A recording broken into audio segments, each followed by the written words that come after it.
Pacific Opera Project is a nonprofit organization dedicated to presenting energetic, high quality, and accessible performances in opera. Take a look.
Thanks for giving us a peek into your world at Pop.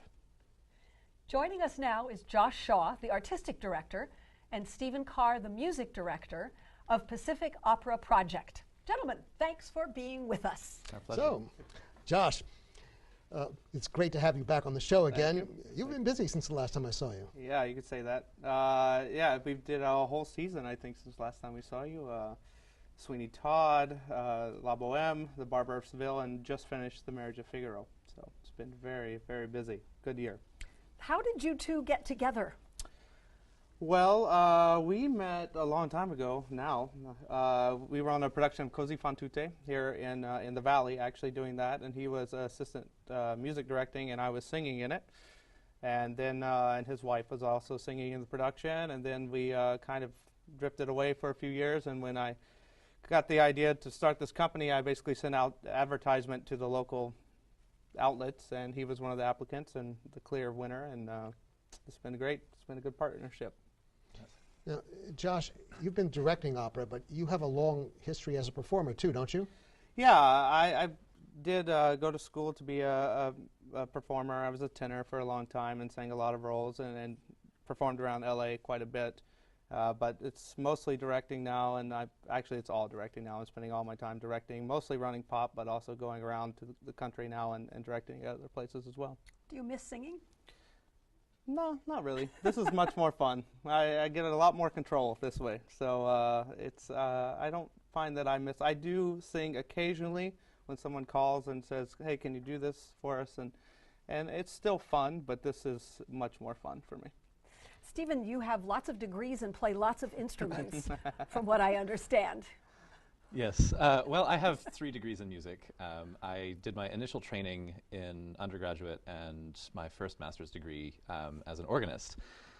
Yes, I have 2 master's degrees, which is a little bit strange. But I also have, at the same time, I've studied piano since I was 3 years old, and so have kept that up and picked up the harpsichord along the way and the celesta, which is a very sort of rarefied orchestral keyboard instrument. And then I took a few years off and worked around, and we moved to Los Angeles back in 2005. And after a couple of years freelancing, and I taught for 1 year at a college, I went back to UCLA to get a master's degree in orchestral conducting. Now, Pop has as its goals making opera accessible and affordable. Now, opera traditionally has been an expensive ticket. How do you make it affordable? We call in a lot of favors. A lot of our friends in the orchestra and in the casts and people are working for us for far less money than they're worth. which is something that we hope to change while keeping our ticket prices low once we start to get some more community support and patrons, donors, things like that. But we do everything ourselves. Josh also builds the sets, and until the Sweeney Todd, he costumed the singers. Yeah. If we need a smaller orchestration for something like the Marriage of Figure that we just did, I make that orchestration. I write the super titles. So anything we can't do ourselves, we really try to keep it all in-house as much as we possibly can. What size of a orchestra do you usually work with?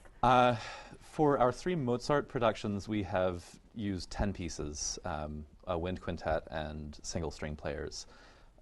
Sweeney Todd was a 9-instrument reduction by Jonathan Tunick, who was the original orchestrator for it on Broadway. So we were able to use that, which was great. Mikado, I believe, will be using 13, and for The Turn of the Screw in January, we'll be using the original scoring, which I believe is also 13 players. Wow. So now, how do you select the operas that you perform? Well, with a lot of things with pop, it comes down to what can we afford to do well. So, and more importantly, what can we entertain people with? And if we can find those 2 things and bring them together, that's the way we've done it. I mean, you take something like Sweeney Todd, and we did that because we knew people would come see it. And we said, well, if we can get them to come see Sweeney Todd, we can get them to come back. If they like Sweeney Todd, they'll come back. And sure enough, we did a pop-up production of La Boheme. Pop-up is a term we came up with for these shows we do. They literally pop up. We do it in 4 or 5 days of rehearsal, just piano. We also do them with dinner seating. So you get your food, and a bottle of wine comes with it, and it's a great experience. But it was kind of just an afterthought after Sweeney Todd. We said, hey, this sounds like fun. Let's try it. It was hugely successful. We only scheduled 1 weekend, and all 3 of them sold out, and people were saying, you've got to do it more, you've got to do it more. But at that point, we couldn't schedule it. We're going to try to bring that back. But then we followed that up with Barber of Seville in the same setting, and again, hugely popular. So that's become a big part of our brand, are these pop-up productions where it's just more fun for everybody. Very simple sets. We're very liberal with the super titles and the translations. Still amazing singers. And we can get the singers because we say, hey, you only have to be in Los Angeles or take time off from your day job for 11 days or 6 days or something like that. And that's been a great success. But picking it, we pick what's going to be fun for us. We're the ones putting 100 hours a week into this, so we do what we can do well and have a good time doing. Well, one final question. The Turn of the Screw, that hasn't been done as an opera locally before, has it? It has. It was produced by LA Opera a few years back, and we wanted to give people another chance to look at it, and it's part of this larger festival that the LA Opera is putting on to celebrate Britain's 100th birth anniversary, which was in 1913.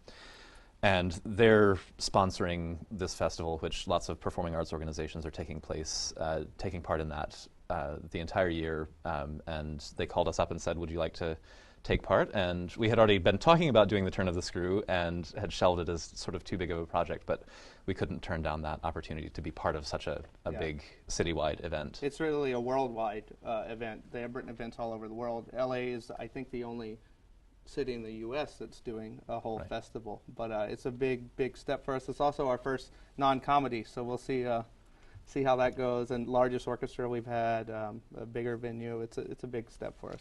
That's Benjamin Britten, who writes operas in English. Yes. Right. That's right. Well, Josh, Stephen, it's so great to meet 2 people who are so passionate about the opera.